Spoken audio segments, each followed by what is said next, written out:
All right. Happy New Year. So welcome 2019, and excited to be here today and talk about a couple individuals. Really excited about naming Kane Wommack as our new defensive coordinator, obviously a member of our staff currently, and very excited about the opportunity this creates for him to be able to lead our defense. You know, obviously from my perspective, very encouraged by his knowledge of what we do on our defensive side of the ball and our experiences together and learning the system together and growing and sharing lots of ideas along the way, even the years when I was here and different places and he was being a coordinator as well, and just sharing lots of ideas and being able to kind of grow and to develop it kind of together in some ways. And so then brought him here a year ago and to be able to bring him along through our system and someone that knows it inside and out and from the front end to the back end. And so that really allows me to be able to move to a more involved role as the head coach over the whole team and be able to, I believe, be more effective as a leader and a motivator of both sides of the football and special teams. And so give me the time to do that. I'm still going to be very involved defensively in the game planning and the scheming and all the things that we do, even on the sideline, but also need to be able to be more involved with the whole group. And so really feel that give me that flexibility to even recruit better during the season, things that I feel I need to do and will have the time to do when I don't have to be being the primary play caller. So really excited about that. Also very thankful to Mike DeBoer for his time with us. Just can't say enough about what he's meant to me personally and to my family, and just a quality person that leaned on a lot over the years, and really enjoyed our 2 years together here and all his hard work. I really appreciate that and the foundation that he helped us lay here in these first 2 years of our program and to build a strong foundation for our future. So really wish Mike and his wife Deb nothing but the best in the future as they enjoy some quality time together for his retirement. I know he's earned it. 37 years of coaching, as we always talk about. Coaching years can be some like dog years, so they kind of have a tendency to put a little more age on you, because of the stress and the lack of sleep you sometimes get and all the hours in recruiting. So just really appreciate Mike and all the team. Just want to wish you nothing but great happiness the rest of the time. So any questions you have, I'll take them at this time.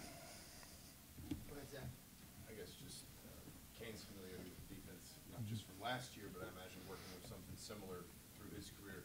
Just how important is that for you in terms of maybe transitioning just the day-to-day responsibilities, I guess? It is. It's really important to me because, I kind of look at it like, I'm not relinquishing the defense. I just feel like that we're going to be in it together. Now, he's going to call it, and that's going to be his responsibility. But it's different to me from the offense to defense. And so, the defensive side of the ball, I will still be in there with those guys and helping them and together working. And so the fact that we're all on the same page is critical. He'll put his own personality on things, and he'll do. He's going to be the defensive coordinator for sure. But I will definitely be involved with the defense. And so, so you got to have a guy that you really trust that knows, the ins and outs and knows the whys of the defense. And that's the thing that's different and unique about Kane. And we started coaching together, back at Ole Miss and on the same staff. And I learned this system from his dad. And just really, when I left and went on to South Florida, he'd already left and gone on to be a defensive coordinator prior to that at both Eastern Illinois and then South Alabama. And so during all that time, we talked a lot, and probably during the season, that's the one person I would call and talk to about bouncing ideas off and, hey guys, do this, hey guys doing that. He'd do the same thing with me and do it in the off season. And so just that over time just built a lot of trust, about what we were doing and the similarities of how we kind of took the base system and then kind of just, changed it over the years, and then I obviously adapted it to the places I've been. He did the same. And so bringing him here last year is a chance to be able to be on the same page with terminology and just everything, So I think it's just kind of a unique situation for that and just gave me a lot of comfort. Just felt like it was the right time, to be able to make this transition. So I'm excited about it. At what point during the season did you kind of decide, hey, this is something I need to start looking at and kind of delegate? I think I kind of had started it maybe a year ago when you get deep in the year and you're really in the heart of your game planning and you're watching film and then things happen, you know, you got to go be a head coach, and you got to go handle this situation, you got to go handle that situation, and your day just gets pushed back further and further, and then you end up doing, you still have to get certain things done to be able to be prepared to call it. And so I'd say probably first year that happened, and then this second year, you know, those things continue to happen. So you just kind of, you know, you just kind of get to the point where you just feel like, you know, it would be ideal to be able to, you know, still, especially heavy in the early in the week, you do some game planning things, but as the week wears on and you really get past Wednesday, there's so much film I watched to get ready to call the defense and call the game that, you know, those times, those nights just kept getting, you know, deeper and deeper and longer, and getting started later, and the nights got shorter, you know, just getting your body ready to be what you want to be on game day physically. So I think it's just kind of over time, you know, and I just felt like that this was a good time to do it. Mike, how does it change you? How does it maybe change your approach on game days? Now that you don't have to maybe focus much on defense and making changes. Yeah, I think I'll be, you know, I felt more comfortable year 2 than I did year 1, you know, in handling that role. But I think it will be even easier and better to be able to manage the game. You know, I really want to be, you know, more involved with that part of it and grow even this whole offseason with just, you know, my development, studying a lot of game situations and just being able to be a really good manager of the clock and manager of the you know, the total game as it's going on in all 3 phases, you know. So, you know, instead of having to go back and, you know, I spent less time. If you even notice this year, as you watch this play, you know, Kane would handle a lot of the adjustments, you know, and I would be able to go and focus on the to be on the sideline with the offense, you know. And so that's already kind of started. I was not able to do that year 1. And so, but now I will be able to just totally kind of relinquish that and just be able to have the headset on to be able to know what adjustments are being made, but at the same time, let those guys completely handle it. You know, I have tremendous confidence in Mark Hagan with the front, and, you know, Casey with the back end, and Brandon with the back end as well. And so, just a great group of guys that's been together with me for several years now. You know, so, but I just think the game day for me, I just expect it to be, you know, really the best that I've done yet. I expect that more out of myself on that, and to be able to just do a great job of really, you know, managing the game, you know, as the head coach. When you brought Kane in, was it in the back of your mind as this might happen someday, getting his defensive coordinator of the background?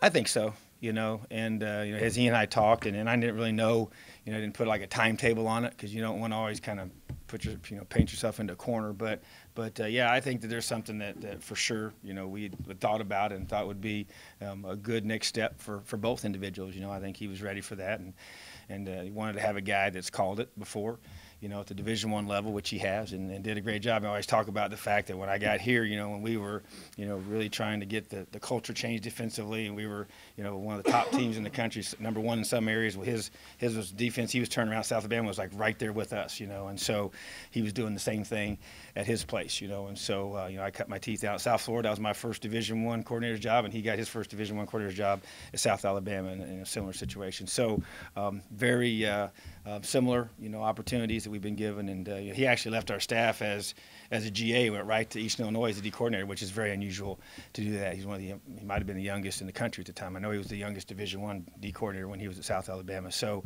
you know, a young man that was around the game a lot, coach's kid just like myself, and I think that sometimes speeds up the learning process just because you're around it so much, and it's part of just what you're raised around in your lifestyle and how you think, you know. So I've enjoyed having his dad. He came and watched us play several times. You know, Dave was here at most of our games, and just enjoyed it. He was, you know, pretty relaxed on the sideline when we were pretty stressed out, so it's kind of unusual to see him in that role, but just neat to have him around for sure. Anything else? Andy? Maybe a little off topic here, but in terms of offensive coordinator, do you have any timetable in mind that you would prefer on that? Well, you know, I don't have a timetable. I'm not going to give like, hey, by this certain date. I don't want to drag this out. You know, I think that's I want to be very efficient with it, and we've already been very aggressive, you know, with the process. So I'd say as soon as possible, you know, is within the time frame of being able to be effective. You know, I don't think you rush things. You know, I want to get the best individual for sure for the position. It's an extremely important hire for us, but I just want to get it done as soon as possible. Matt, and then Jim, when you brought in Coach LaFleur, you mentioned how you want an experienced guy who you know, kind of been around the block and hell. Is that a prerequisite? I'm not sure you want to play caller, but I mean, is you want a younger guy, older guy? Does it really matter? No, I would say, you know, it was really critical when I first got here, you know, for sure to have, you know, a guy that had really been, you know, mature in that role. I think because of me being so, you know, knowing that I was going to be solely diving into the defense and staying on as the DC. And I mean, I will say this: one thing that is important to me is to have, a guy that's been a Division I defensive coordinator. Offensive coordinator. I want a guy that's called plays, at this level. I just think that not necessarily in this conference per se, but that would be the ideal. I just think that the guy that's been there and done that would be important for sure, because I still feel like, when I go through and I think about these two roles, this is a guy, and my challenge is I want to hire a guy that's the head coach of the offense, and that's how I'm going to, present it to him, and that's how I have presented it to individuals I've spoken with, and so I just think that because of my role on defense and role on special teams, which is two areas I feel like I'll be the most involved in as the head coach with the new structure that we have, and then the individual that's going to be running the offense will be a guy that's called plays before. Don't know, I don't have to say I have certain age parameters on that, but I would just say a guy that's definitely been a coordinator before, and that would be preferential for me, and to be able to let him, create and own the culture, the recruiting, just the way that side of the ball functions, and the ability for them to do the little things we're asking them to do to help us win football games. All right, last one, Jim. Coach, you kind of answered the question there, but from a philosophical standpoint offensively, are you, whoever you bring in, are you going to let them pretty much have their own philosophy, or is it someone that you're looking at that you want to blend in with what you're doing now? Well, the things that aren't going to change, we got to run the football. I believe in that in this conference, and you got to be able to do that effectively. I want us to play with tempo. That doesn't change to me. I think that's an important part of our identity here, but I want us to be able to create explosive plays. I keep saying that. I've said that 1,000 times, and to me, that's just an area that we have to grow in and really have to be able to do in both the run game and the pass game. And so, but definitely, being able to throw that football down the field and stretch the defense vertically. We have guys that can do that, and I feel that that's something I know defensively gives us a lot of issues and creates a lot of challenges. And at the end of the day, you got to protect the football. That's not going to change. You got to protect it, and that's something that we talk about all the time on both sides of football, creating takeaways on defense and being able to protect it on offense. So those fundamental things to me are foundational. How you get to that point, there's different ways of doing it, for sure. And you obviously hire guys that have their certain style and certain identity, but you also, to me, it's about fit. I got to get a guy that fits our staff. It fits our culture. It fits the kind of guys that we have on our staff, kind of players that we have, and that believes that you build a team the way we're building our team here, and how you motivate and how you lead, and that's real important to me. All right, thanks, Tom. We'll Awesome. bring Kane up here.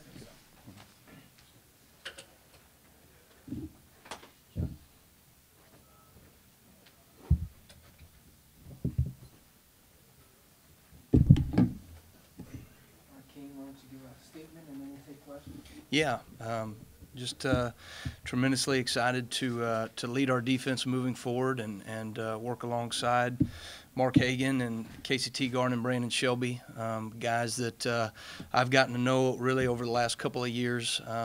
Tom brought his staff down to South Alabama and got to meet those guys, spend time with them, talk ball with them.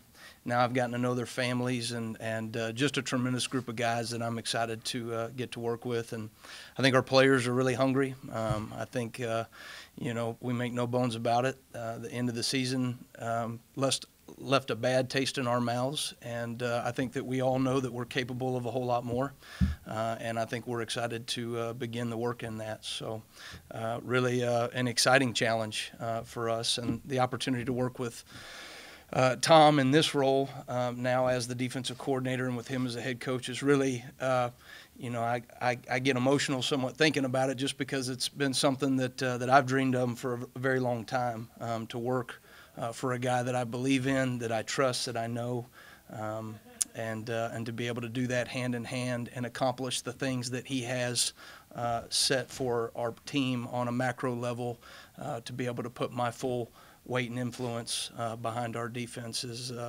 just really a dream come true for me. Ask a question. Zach and then Andy. I guess, obviously, other than you working as coordinator now, do you envision a lot changing in terms of positional responsibilities? Do you lean on the other guys a little bit more in some areas? No, I'll still handle our linebacking core. I'm a fundamental guy, so at every position we will speak at the very first thing that we do is we install our defense. I say just kind of rehash our defense at this time of the year when we kind of get off the road recruiting in February. We'll spend time and we'll go through every single position group and talk through from the defensive line to the back end, what is it that we're looking for at every single position, every single technique that's played on the field, and then it'll be the responsibility to each of those coaches, once we get on the same page about what we're doing, they got to go execute it, and they got to go get their guys to do it. And ultimately, that falls on my shoulders, the responsibility of our defensive execution, and I'll hold those guys accountable. But I kind of run the room where we all hold ourselves accountable once we establish what we want to get done. From that standpoint, I think it's something that we're all on the same page of. Talk about this being kind of a dream position for you. Talk about when you first met Tom and when you coached with him, what impressed you then? And then, you know, how has he changed any now that you've gotten to know him in this context here about it? No, that's a really good question. I think, it's hard to miss the energy and tempo that he brings into any task he's trying to accomplish. And so, without question, I remember when Tom and my dad were at Arkansas State together, which was their first stop, just a person that has such a passion for this game and such a passion for the people that he's around. I think he's a guy that lights up a room just with the energy intensity that he brings every day. And so for us to have that relationship where we've gotten to work alongside each other in different roles, both as assistants together, or I say him an assistant, myself a graduate assistant, and then talking as coordinators together at different places, and then now working as an assistant for him, as him being the defensive coordinator, and now my role as defensive coordinator and all that. It's just, we've built relationships on so many different facets and level that I think both of us could basically go through a situation together and anticipate and know what the other guy's going to do, and that's a really nice relationship to be able to have when you're looking at a stress environment that we deal in on a day-to-day basis. Stu, and then Matt. How does this change your responsibilities when it comes to recruiting? Obviously, before you were primarily looking at the linebackers, maybe Huskies a little bit, that sort of thing. How does that change? Right. Well, I'm a person that believes I'm gonna take the reins and run with it and go as hard as I can at every position that we need to. And then when Tom makes the ultimate decision in terms of our personnel, and so I'll have a hand in every position that we do. I know what our defense needs from a personnel standpoint, from a defensive tackle all the way to a corner. And so I know what we need, I know what we're looking for, and I know what we have to accomplish in this league, especially after being in it for a year. My understanding and expertise for this league and what we need in this defense, I feel like I got a pretty good handle on that. When you went into Eastern Illinois and South Alabama, obviously new personnel, new system, you had to learn everybody here. You've been here for a year. They've been playing the system. Not that it's easy, but how much, smoother, maybe flattens the learning curve a little bit, that the guys, they know the system, and Yeah. it's you don't have to kind of introduce yourself to everybody in the new system. Yeah, no, it's a really different dynamic from the two places that I took over as coordinator before. Both those programs had struggled a little bit on their sides of the ball respectively, and I went into a position where nobody knew the system. I didn't bring anybody with me. You're coming into a very different scenario with this, where our coaching staff has been involved in the system for a number of years. Our players are going into year 4, the ones that have been here in running this system. And so, my dad, who we both learned the system from, will tell you the system evolves year to year based off of the personnel and what you need in the league that you're in. And we'll always evolve and do some things. We're never going to do everything the same of the 2016 defense and the 2018 defense. The 2019 defense will do some different things, but at the same time, just our comfort level and knowing exactly what I have to get accomplished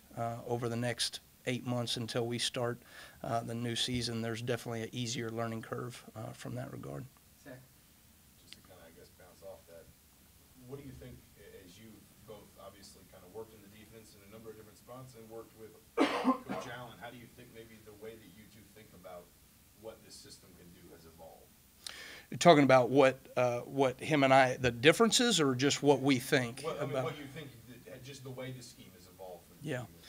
Well, I think, you know, and it's really, the scheme has evolved so many different facets over, you know, a 38-year career that my dad had. And really, I'd say probably the last 20 years were what he was doing, and some things that we kind of took.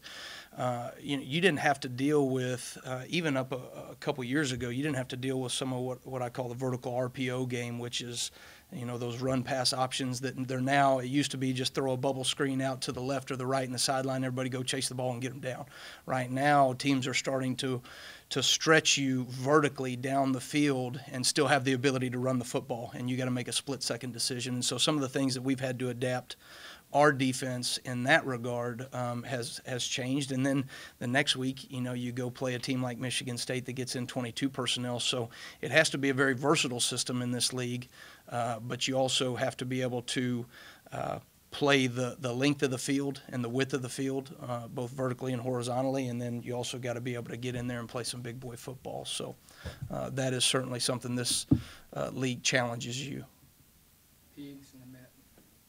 King, when you look at this defense in a kind of macro level, personnel-wise, Yeah. what do you have to work with? Do you like what you have? I do. I think we've got a tremendous group of young, talented players. I think we've got some older guys that have built up experience in this defense that are excited about kind of their juniors and senior years. But, you know, I don't think it's I think we're all on the same page that we've recruited really well the last couple of years, and the personnel that we have, this young talent that's coming in.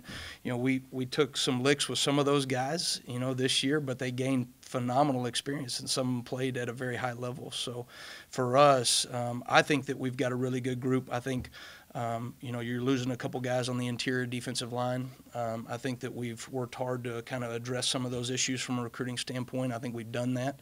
You know, time will tell, obviously, how those guys pan out, and they got to develop and they got to do their job. But, you know, the work that Mark Hagan does, I have total confidence in what he does.